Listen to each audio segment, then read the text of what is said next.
And I'll call to order the Cook County Human Services Board. Have you had a chance to look over the consent agenda? I move to accept the consent agenda. Second. All in favor? Aye. Aye. We'll move into new employee introduction, whoever is going to do that. Yaffa? Lori Erickson started yesterday as fiscal officer. She's going to be working with me closely for the next few months. She's going to be helping with quarterly reports, billing on waivers, and anything else out here that she's willing to do. Great. Welcome. Welcome. Welcome to Hoveland. Thank you. Thank you, Yaffa. So Allison is going to introduce us to some points about Child Care Assistance Program. Thank you for doing this. Yeah, absolutely.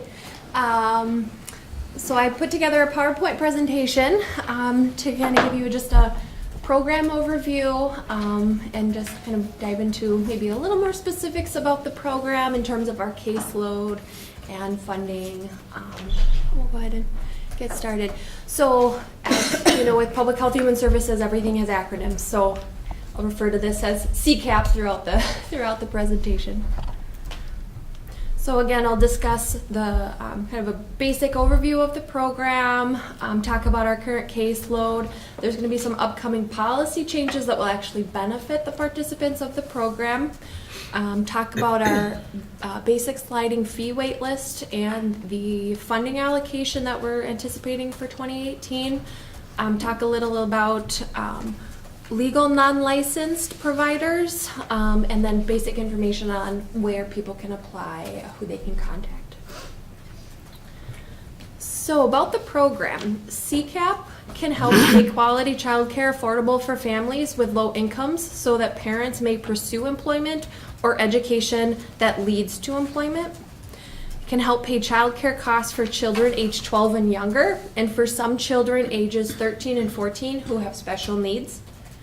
Childcare costs may be paid for the time that caregivers are working, looking for work, or attending training.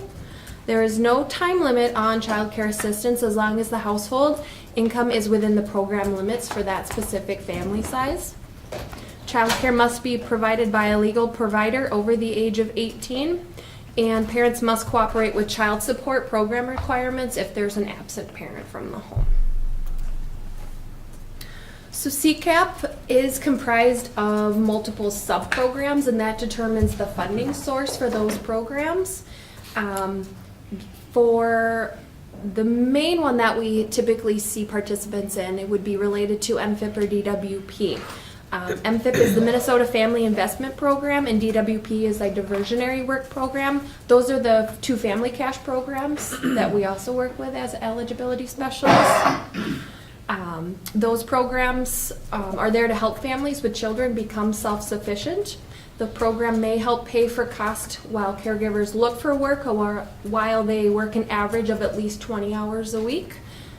It may be covered for education, training, or other activities needed to prepare to go to work if those activities are listed in an employment plan. An employment plan is a program requirement for the family cash programs. Then we have what's called transition year, or TY.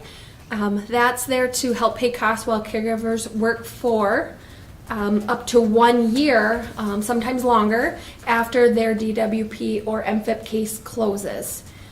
When transition year is done, so after that 1 year time period, then we may look at moving them over and funding them under a basic sliding fee. And then the basic sliding fee is for those that are not receiving MFIP or DWP, but their income is within the program limits. Counties have a limited amount of money to spend on BSF, so if there's no openings, families are actually put onto a wait list until funding becomes available. MFIP and DWP and transition year are fully funded. This means all eligible families are served. Basic sliding fee is a capped allocation program. This means that a specific amount of money is allocated to the program each year, and when all allocated funds have been spent or obligated, applicants are put onto a waiting list, as I mentioned earlier.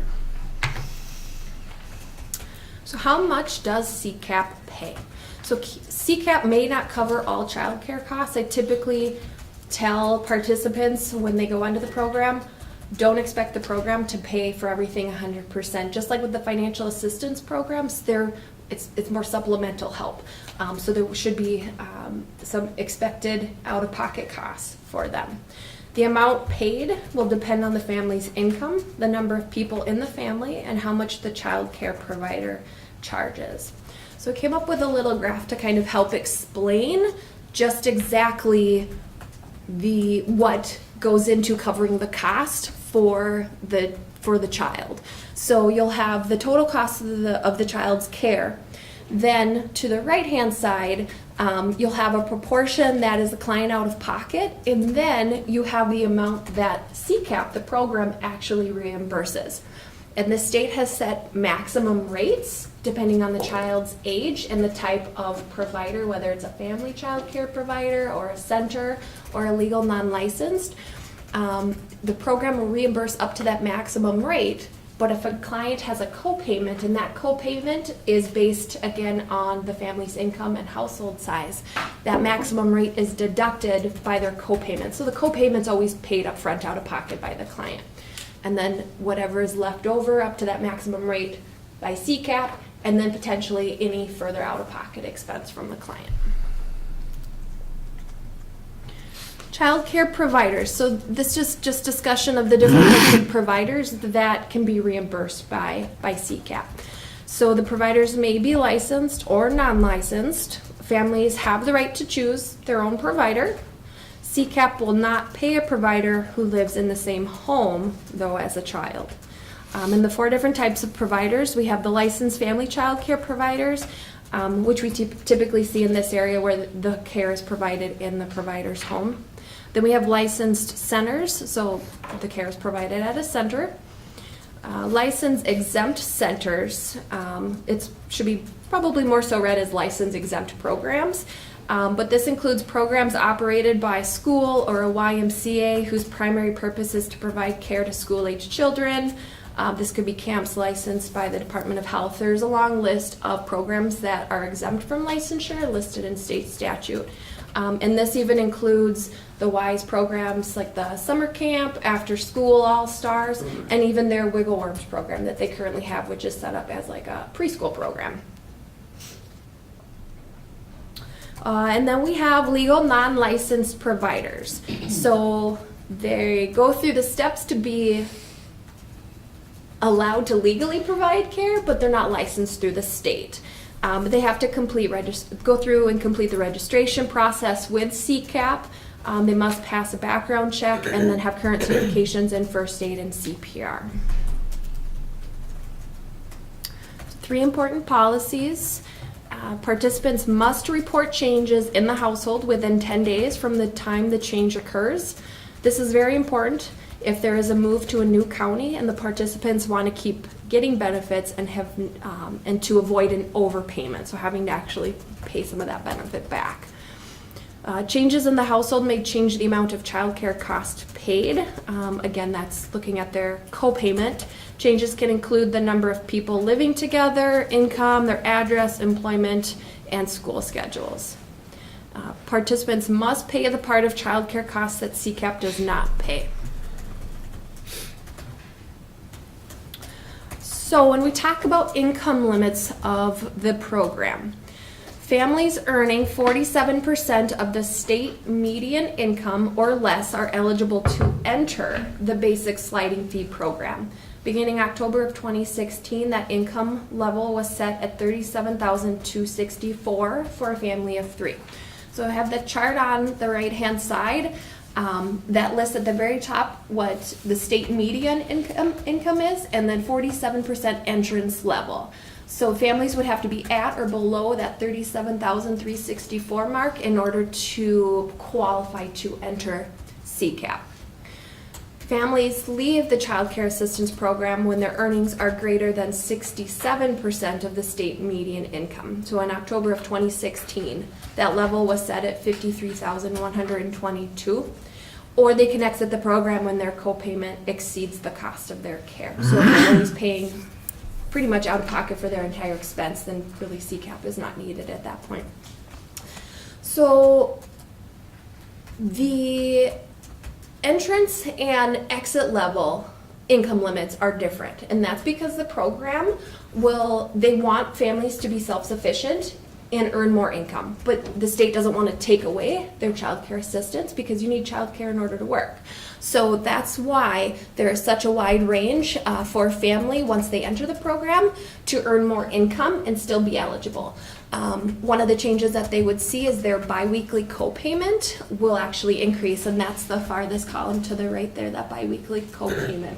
So as they make more money, they'll contribute more out of pocket to their child care costs, but CCAP is still going to contribute some of that reimbursement back to the provider.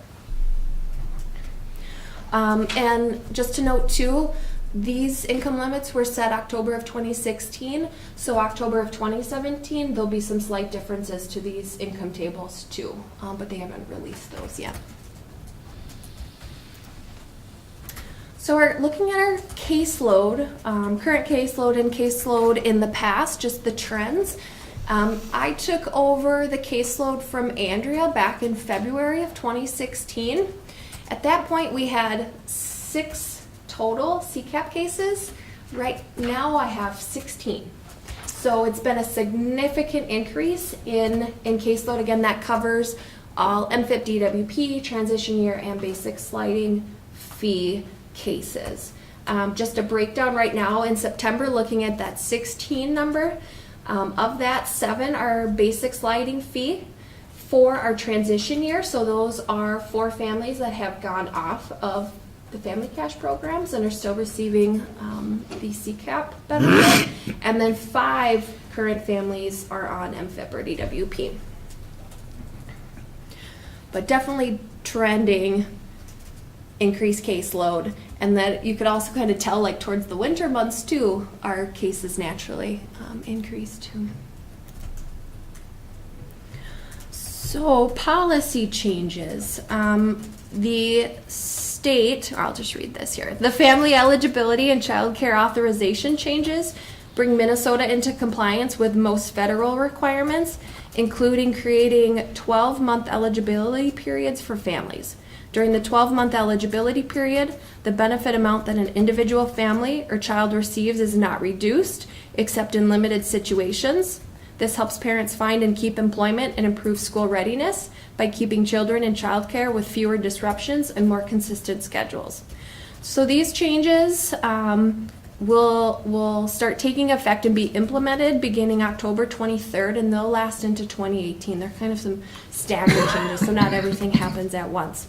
But some of the changes include redetermining eligibility every 12 months. Currently, I have to do it every 6 months, or families have to fill out basically an application every 6 months to make sure that they're still eligible, determine what hours they're eligible for. Some other changes are copays do not increase during the new 12-month eligibility period. Right now, copays can increase and decrease whenever. Eligibility continues when income increases during the 12-month period. So typically, if a family at any point exceeds 67% of that state median income, they're immediately ineligible for the program. In this case, during the 12-month period, they can actually exceed the 67% state median income. They can still be under, I believe it's like 85% of the state median income and still receive that child care assistance. But then at their 12-month redetermination, they have to be back under that 67%. Some other changes include allowing education as an authorized activity for the transition year sub-program. Previously that wasn't allowed, it was strictly employment. Families are going to have to report fewer changes during a 12-month eligibility period. Right now they pretty much have to report any type of change, whether it's in household composition, income, change in work schedules.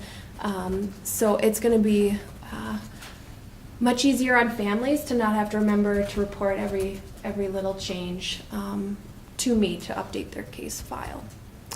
And then in terms of like authorized hours, the authorized hours will decrease less often during a 12-month eligibility period. And it will even continue when there's a temporary break in activity or when a caregiver actually stops an authorized activity. So an authorized activity is typically, again, employment, education, or training. Right now, if there's ever any changes, if a parent, for example, sees a decrease in their work hours, we immediately look at decreasing the number of hours authorized for CCAP to reimburse. With these new changes, there's not going to be those fluctuations. Again, it's about consistency for the child. So there's going to be less fluctuation in increase and decreasing hours. Again, either while the parent is still working or if they've even stopped working. So currently looking at our basic sliding fee wait list, we've seen a lot of changes since the beginning of the year. In January, we had 10 families on the list. Currently in September, we have 6 families on the list, but that includes 4 new families that were added to the list from January. So in essence, 2 families, from that 10 in January, plus the new 4, account for the 6 on the current list. In October, we're potentially only looking at 1 family on the wait list. And that is because we are going to see an increased allocation for 2018. And with current changes with families currently on basic sliding fee funding, it's opening up funding to allow new families to enter onto the program. So that's why we're seeing a decrease in that wait list.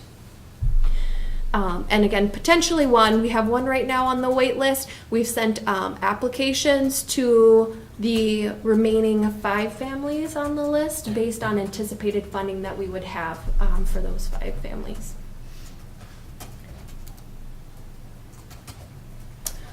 Legal non-licensed providers, or L&L. Again, these are providers who are eligible to go through the registration process for CCAP reimbursement, but they don't have to be licensed by the state. The criteria to be an L&L provider include the list here. They must be at least 18 years of age, not a member of the MFIP assistance unit or a member of the family applying for or receiving child care assistance. And that would be in the immediate family. So again, you can't have like mom getting paid to take care of their own kid. If it depends on who's living in the household. And that touches base on the 3rd bullet point. So not living in the same home as the child whose family is applying for or receiving child care assistance. And it provides care only to related children and or provides child care to children from a single unrelated family at one time. And related refers to the provider being a sibling, a step-sibling, a niece, a nephew, a grandparent, an aunt, or an uncle. So in the past, I've seen L&Ls be like grandma who lives in a different household, who takes care of their grandchild. The L&L provider must have current certification in first aid and CPR, has not been excluded or debarred in another DHS program, and completes the criminal background process. And then here's a copy of a flyer I created. We've been trying to do a lot of outreach for the CCAP program to get more families to either apply or to request to be added to our wait list. But we're also trying to outreach and actually get more people interested and registered as L&L providers. We're typically seeing in the county, because of the child care shortage, that a lot of people are looking at friends and family to provide that care to their children. And so we feel that if we try to do more outreach and give people that information about what it takes to be an L&L provider in order to get some reimbursement from child care assistance, then it's better for our community and better for those families. And if that money is available to help supplement the out-of-pocket cost, then we want people to take advantage of it. So this is, again, just a flyer that we created, and we do have these handy and available if anyone is interested in taking any, you can always let me know, and I'd be happy to email that or print one out. So how does one apply? Well, we have the basic childcare assistance program application that can be completed anytime when the family's only applying for CCAP. There's a combined application, which is basically an addendum to the combined application form, which is used to apply for the other financial assistance programs. The child care addendum is filled out in addition to that CAF, again, the combined application form, or if they recently filled out the CAF and then want to add child care assistance also to their program request. And then people always have the ability to apply online anytime at ApplyMN through a DHS site. And who to contact? Well, they'd want to contact Public Health and Human Services, and our information is listed there. People can always reference it online too on the county website. And we do have an income maintenance email that is specifically accessed by the financial workers, so people can always utilize that. And then specifically for the Child Care Assistance Program, it's not just myself who works with the program. We have many moving parts and multiple workers upstairs that also help with the implementation of the program. So I work with families to determine eligibility. Heidi is the one that works with the providers and getting them registered or helping them go through the renewal process to keep them registered with the program. And then Andrea processes all the billing that we get. And that is it. Okay. Any questions? Yeah, we'll open it up for discussion. Madam Chair, thanks for all the work you're doing with this program. I know it's very important and helps a lot of people, Thank and you. especially children. Timely, I was in a meeting yesterday and an issue came up. We're talking about childcare, and the question came up, and I guess I'd address that to you, is that there was some concern expressed about the turnaround time. You know, and so if you could help me better understand that. Someone applies through you, and then they would have to go to the provider to set up some kind of paperwork, and then that would come back to you, and then the payment would go to the family or the parent. So how the process works is someone would go through the application process. I get the application. We have a 30-day processing window, just like we do with SNAP, Cash, the other financial programs. That's assuming that I get all of the required documentation and verifications that I need in order to continue processing the application. I find with child care assistance, there are a few more different pieces of documentation that are needed that are not typically needed for the Cash and SNAP programs, which seem to maybe take a little longer to get. So sometimes if I can't, again, process it within the 30 days, it may take a little longer. But after let's say, application is processed, they're determined eligible, I authorize hours based on a work schedule. Notices get sent out to not only the family, letting them know of that determination and how many hours CCAP could reimburse up to, but the provider is also sent notices letting them know the status of that family, and that family will be eligible for those reimbursements. I also, because we don't have a big caseload, I will personally contact the provider and the families too to let them know how it works and what's going on and what's the next step. But once a family is determined eligible and approved, they really don't need to do anything more. It's really up to the provider to do the remaining pieces of processing. So after a family is determined eligible, the system automatically sends out billing forms to the provider, and that can either cover like a 2-week period. So typically CCAP looks at bi-weekly periods. So a 2-week period, or potentially even a provider may want like a 4-week billing form. Those are sent to the provider. The provider indicates when the child attended care and for how many hours they were scheduled for to attend. The providers send that back to me. I review it to see if anything looks odd, if there's any corrections that need to be made, or if the provider needs to be contacted with any follow-up questions. I approve those forms and then I pass them on to Andrea for processing. So what can typically draw out the process for that entire thing from approval to actual receiving payment is you have the 30-day processing window up front. Then the providers have to wait to start getting those billing forms. Providers have up to 60 days from the last date of care on that billing form. So let's just say, the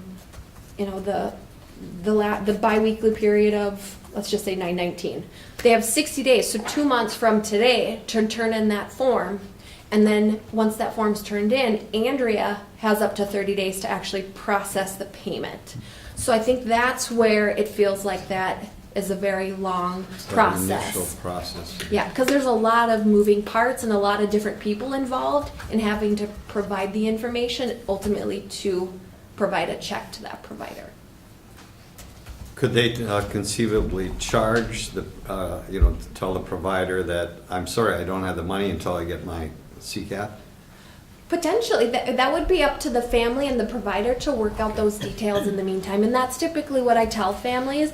We only have so much control, but the provider ultimately will need to work with the family what to do in the meantime, waiting for that reimbursement check to come. It seems like the providers who are registered with the program are very familiar with the timeline and the time frame it takes to receive those payments. It seems like they've been quite willing to work with those families. Thank you.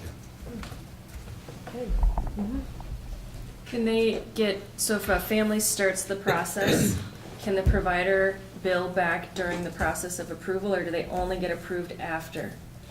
So currently, whenever we receive an application for any assistance program, it's date stamped from the date received. So even though it may take 30 to 40 days, let's say, to process it, they'd be eligible for payments back to the date that we actually received the application. And even with, there is a stipulation in policy for the MFIP or DWP participants going on CCAP that they can even request up to 6 months retroactively to pay for any of those back costs. And I have processed a few of those. So again, it's a really nice policy stipulation for some of those families. Thank you, Madam Chair. Also, thank you for the work you do. You mentioned there's one family on a waiting list currently. So can they, they've already gone through the application process, and so they qualify.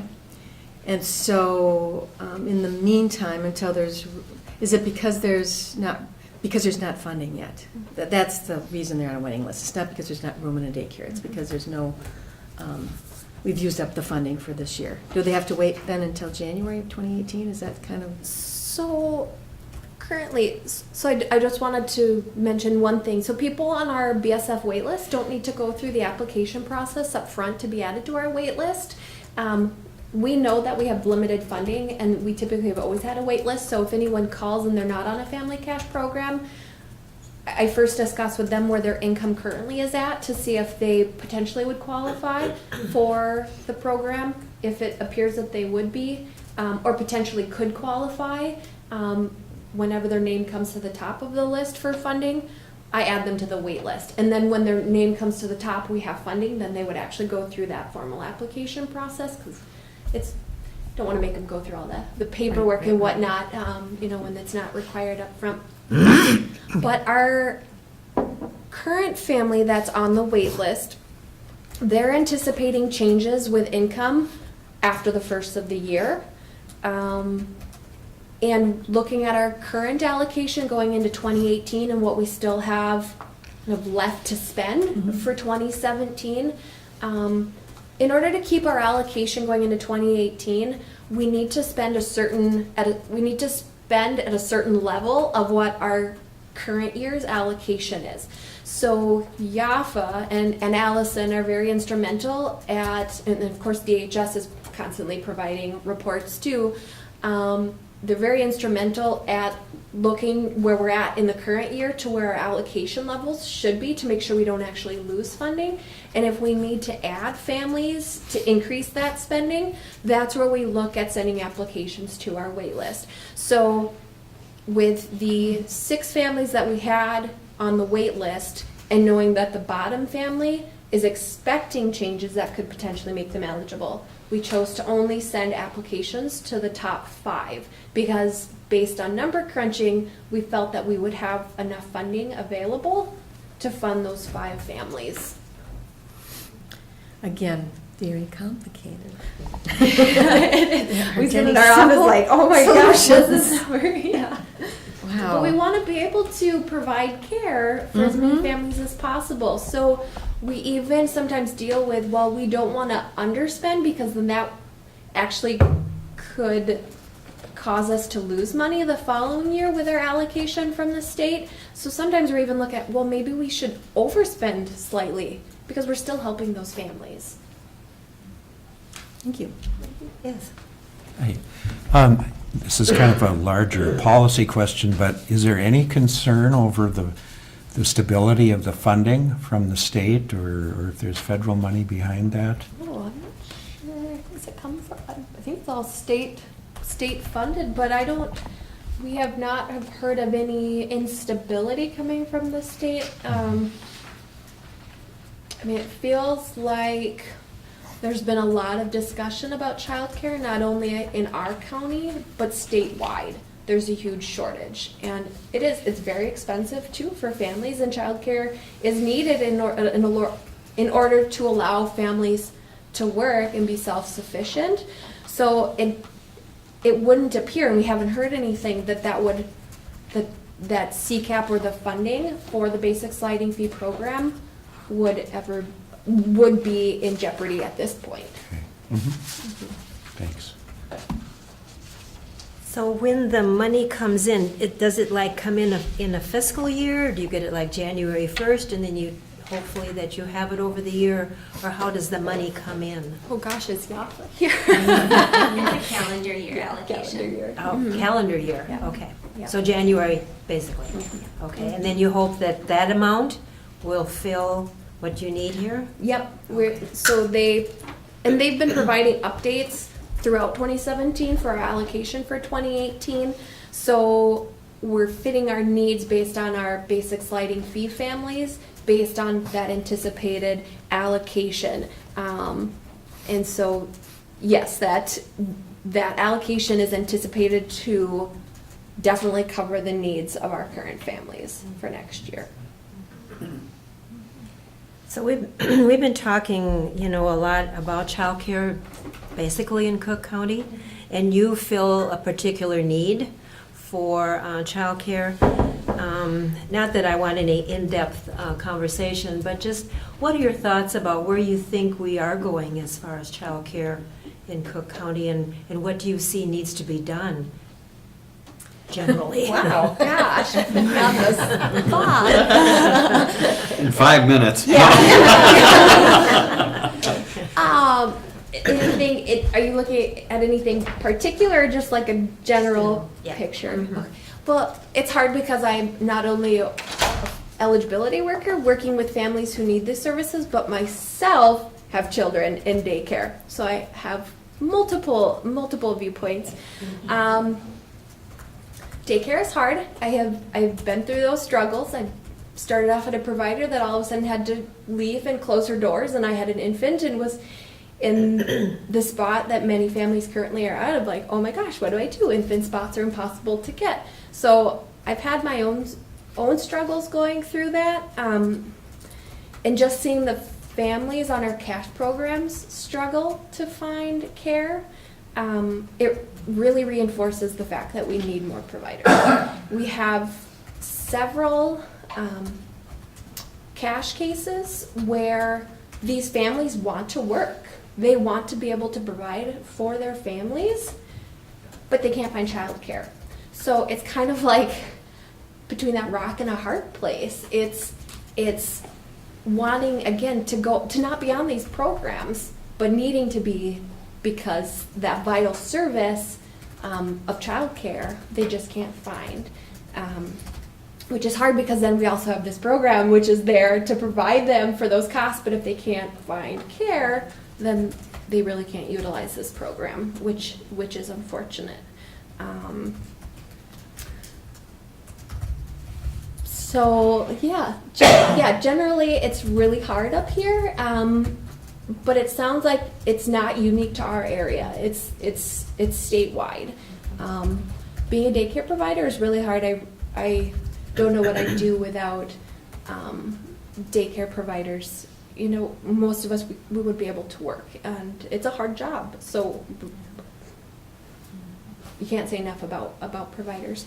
In terms of the child care assistance program, we've kind of struggled with some of the requirements, I guess you would say, of the program, knowing that the cost of childcare is really high compared to what a family typically makes, like the median income in Cook County.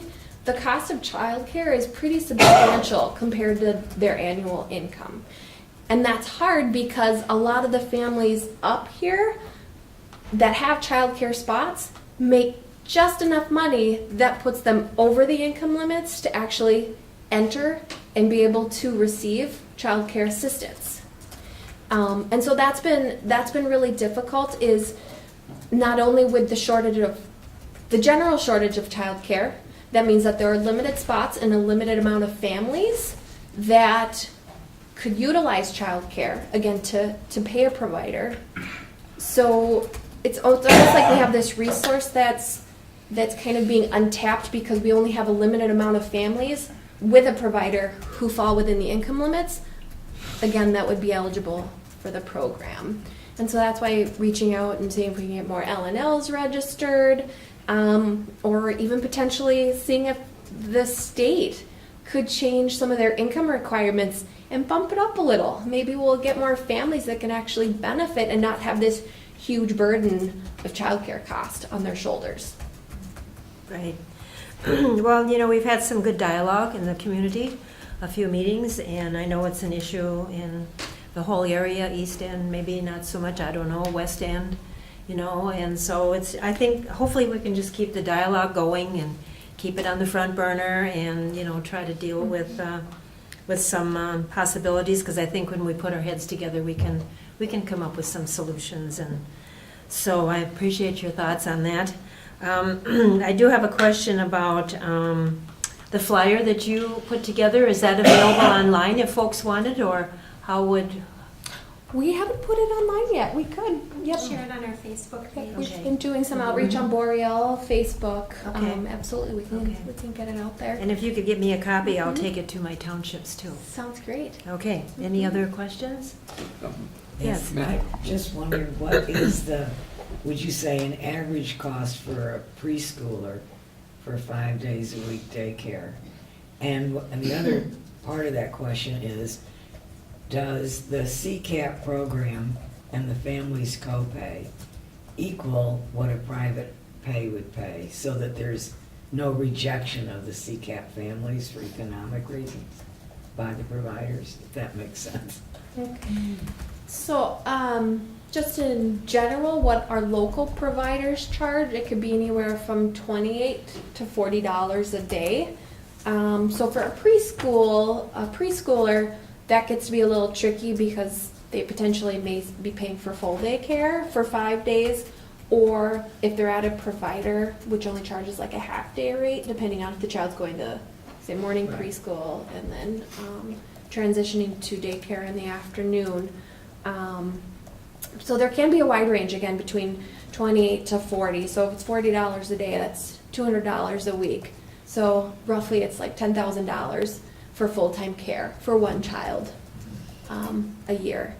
And then for what CCAP reimburses, if I understand your question Does it come out correctly. so there's not, like in Medicaid, sometimes we hear some doctors won't take that hard because of the gap in the payment. Is there a gap?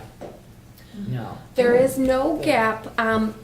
First of all, the provider has to be willing to register for CCAP.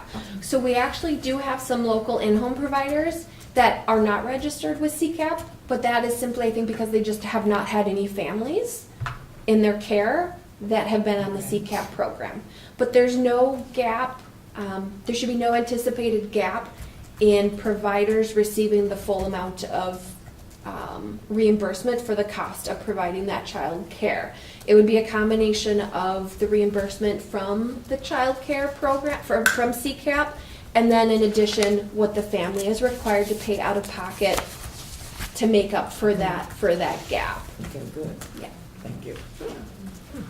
Yes. Madam Chair and Allison, yesterday I heard that we have at least 22 applicants trying to get into childcare, some not born yet, which, you know, is You're trying. It's very important to be on the list, yeah. thinking ahead, you know. Yeah, it's well, good. you got to. Good You have plan. to, yeah. Yeah, and You really have to. that's the market right now. Is there anyone in your office that monitors that? Would that be your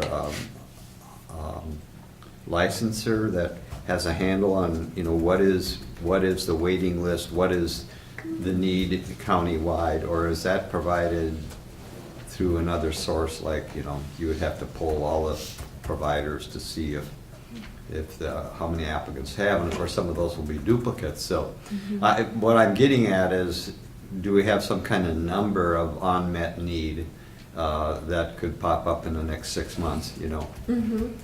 That is a really good question. That's starting to get into more of like what Heidi does as a provider and the licensor. As far as I'm aware, I don't believe that she has like the finite numbers of all of the families on wait lists, you know, excluding duplicate requests. I'm not sure how, like when Josh was working with the childcare discussions, I'm not sure if it was maybe work with Emily Marshall of how those final numbers got tallied, because excluding duplicates, I think they were saying, what, 12 or 13, I think maybe it was infants. So at this point, I don't believe our social services office or licensor is actually involved in keeping those finite numbers. It would just So that's be, not a responsibility of the county at all as far as No. childcare issues, but it could be a No. voluntary. yeah, if that's potentially something that she wanted to pursue and gather those numbers, that she potentially could. But as a licensor, her focus is really set on making sure that providers are following statute and the rule of law in order to provide a safe environment in order to care for our children. Madam Chair and Commissioners, if I could answer, licensing, it's not a responsibility of the licensing authority to do that.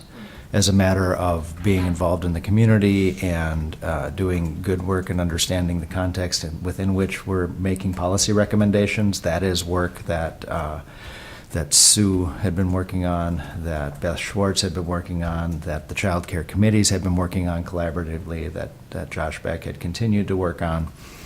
That's context within which we need to evaluate our policy decisions. That's not specifically a responsibility of Health and Human Services or the licensing department. Thank you. Okay, any more discussion? Thank you so much, very Yeah, you're very informative. welcome. Good presentation, very good. Thank you. Now, are you glad you drew the short straw? I actually don't mind doing presentations if that's all. Some people will not present at all. It's okay. It's good. I'm happy to get the information out because these programs are very complex, not only for us to work with, but if you can imagine how the clients are trying to figure it out too. So I'm very happy to provide any information and clarity to help you guys understand the programs and what we do also. Well, I appreciate it too, because the public, you know, each time we have a meeting, you have a different program, and it helps the public to understand the depth of what public health does. Yeah, exactly. Madam Chair, can I ask one more question? I forgot to ask it. That's okay. From your perspective and experience, is there anything that we can do to improve this? Oh, more money, Myron, that's a good question. Oh boy, maybe I should help. See if Allison has any Oh, suggestions. anyone can We're always answer kind it. of- I'm just curious. We're you know, I always mean, kind of brainstorming how can we back make and this better forth. as a county? I mean, we're doing a lot of outreach, and so I think any outreach, no matter where it comes from, I think is very important. And there's a lot of misconceptions, even from some of the providers who are receiving CCAP reimbursement, about the program and how it works. And so I think it's very important to not only have that support from you guys as well, but then also, again, help with the outreach and even to help correct those misconceptions as well, which again is why these presentations are nice. But direct people to contact us. I'm trying to think if we... You made a good point about the initial income limits and Income availability of limits. childcare and how that impacts some working families or families who are wanting to work. Another thing to mention about our funding is that our wait list can determine our future allocations. So if our wait list is at 10, is what we've been told by the state, is that magic number. If our wait list is at 10 or higher, we could potentially get more allocation in the future because the state looks at our county and says there's a lot of need for this funding in this county. So it's kind of a double-edged sword to ask people to apply and outreach when we know that we won't have the funds. But as Allison said, we've been moving families off the waiting list and onto the program at a much greater rate than we have in the past.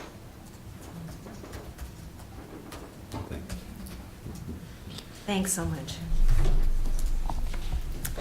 So we will move into committee reports, starting with Arrowhead Economic Opportunity. Okay, they met last week, but I was at the AMC conference that day. It was a Tuesday, so couldn't attend. Arrowhead Health Alliance Joint Powers. Thank you, Madam Chair, and they did not meet. Okay. How about Arrowhead Regional Corrections? That meeting was canceled because of conflicts as well, so we'll meet again next month, but I guess that's it, yeah. Community Health Board. Thank you, Madam Chair. So we did didn't have a regular meeting, but we had some sort of structural awareness meetings recently. And there are actually 2 community health boards that partner on certain things. Our community health board is in this with Lake County, St. Louis County, and Carleton County. And the other community health board that we partner with regularly is Itasca, Aiken, and Coochin. And it's just come to a few of our attention that our organizations haven't been working very well together. And so we have a subcommittee that's going to be working on how we can work together better. I don't really know what the issues are, but you can imagine when those monies are being distributed among even one community health board, and then you have 2 community health boards that are trying to partner on some things to synergize the money and try to do more with that money between the 7-county region, becomes kind of complicated. And a community health board is complicated anyway because our community health board has St. Louis County in it, which is a very different scenario than Lake County, Carleton County. Actually, Carleton's probably more like St. Louis County, but we and Lake are similar. But our needs would be different. The money's distributed heavily in St. Louis County and not so much up here. So, relationships get strained over that kind of sharing of pots of money, but then there are also just the complications in relationships and distances and trying to run good organizations that come into play. And so we're kind of focused on some structural, not reorganization, but understanding of what our issues are and to do better work. So that's what we're focused on right now. Oh, well, thank you for helping to focus. Public Health and Human Service Advisory Committee. Yes. Carla and Jerry. Yeah, we met on September 5th, and most of the providers were busy providing services and weren't there. However, Rita was there from the clinic, and she talked about that the behavioral health program is really so well integrated now into the care there and is growing in the sense that now Maggie was going to leave, but now we'll do actual traditional therapy there one day a week, and they have kept Sarah full-time, and Jane Asay is coming over to work full-time, so that's grown. She also put in a plug for their giving tree, which is year-round, and what it means to the patients at the clinic. The big issue I think that she talked about was the fact, and maybe it has happened, I haven't heard it on the news, but the federal funding has been in limbo for all the federal clinics. And with the issues in Washington, it doesn't seem like a huge priority. And they're hoping it'll get done in this short session.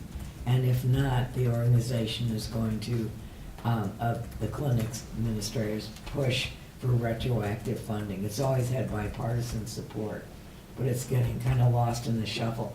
This would be a big impact on the sliding scale patients. And if I remember correctly, I think she said 1,000 people in Cook County would not be able to get sliding scale if they didn't get refunded.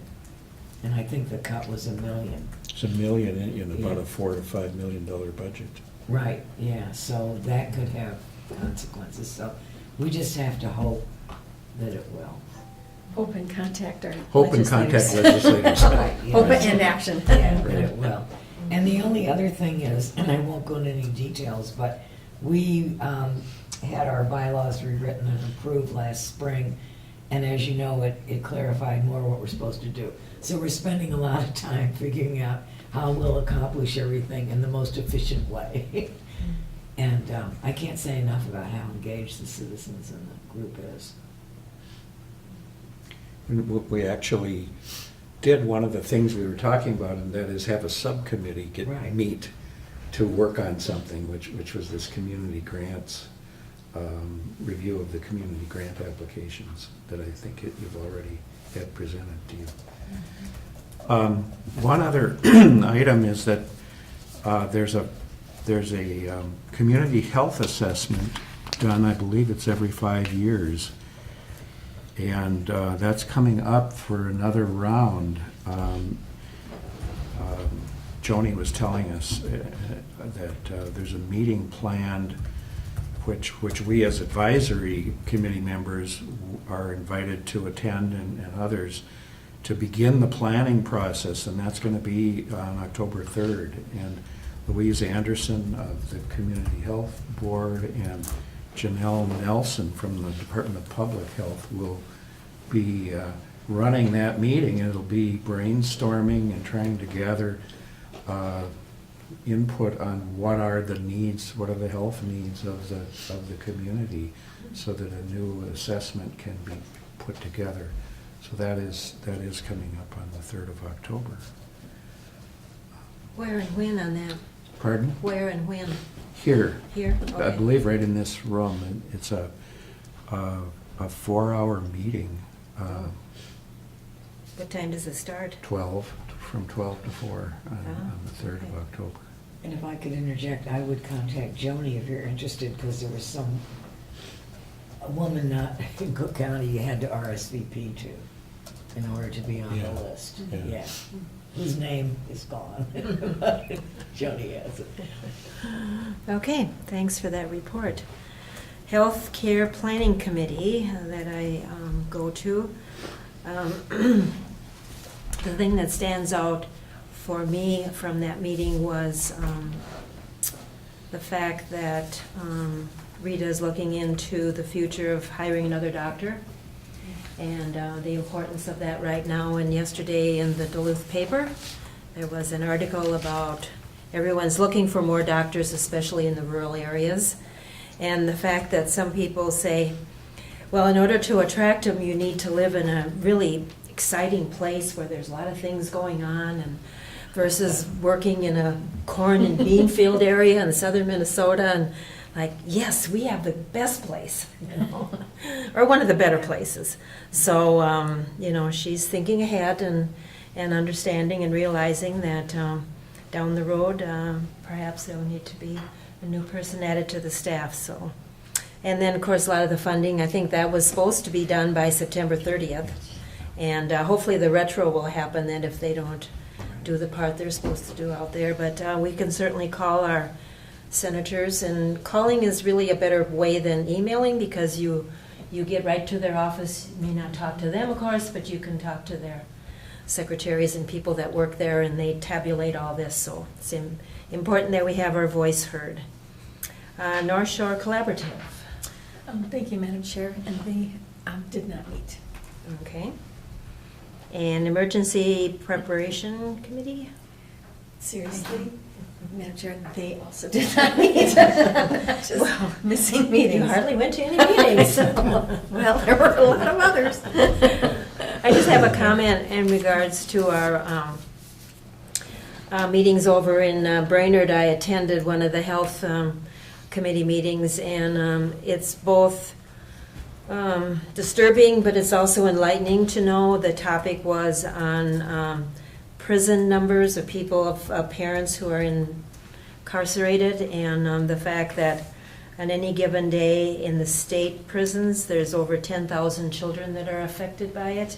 In our local county prisons, about the same number.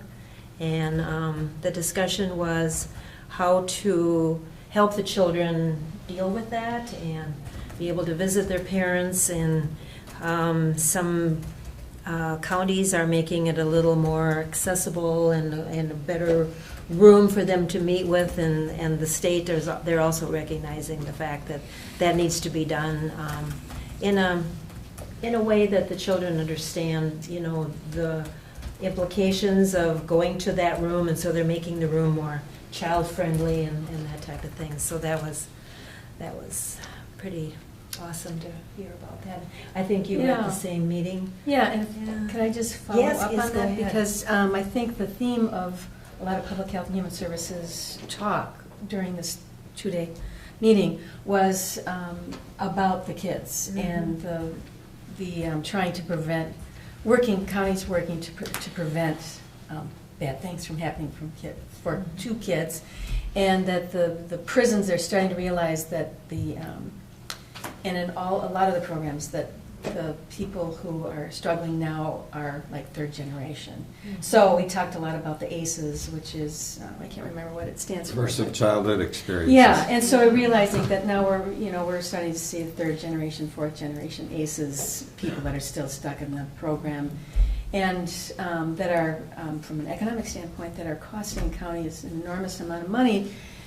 And I heard one excellent presentation, I can't remember her name, by a woman from Hennepin County, about how they're starting to turn that around and invest in prevention.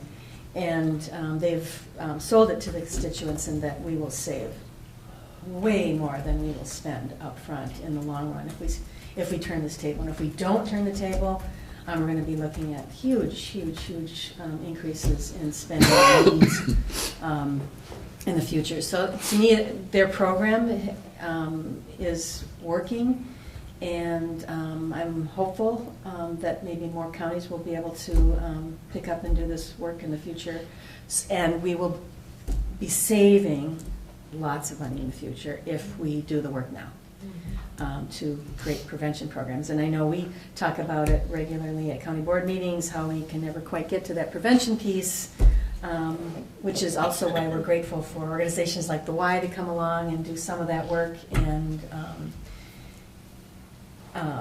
but if we don't start thinking like that, we will just see the rise in more and more out-of-home placements and more calls to the Public Health Human Services Department where reports have to be made, and et cetera, et cetera. And it's just, if we don't get going on the prevention, we won't cure it on that end. So the theme is support for these families and these Exactly. kids that have somebody incarcerated.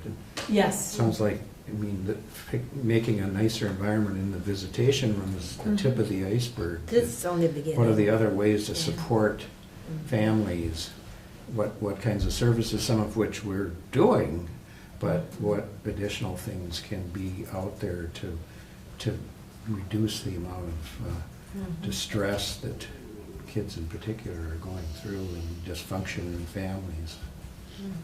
Yeah, so we see it repeated in the next generation, Right, so right. that we can heal it now. Yeah, The Thank need you. for social services. the need, strong need for social services and birth. We talked a lot about home visiting. That was a big subject in the policies and so forth. The home visiting is really a great place to start, and we probably need to follow up with what we're doing in home visiting. I know we're really short-staffed, so we haven't really been talking about that much, but it'd be great to hear more about what we can do and to move into that even more in the future. Okay. Anything else? We're good? Okay, so we will adjourn our meeting. Thank you all for everything.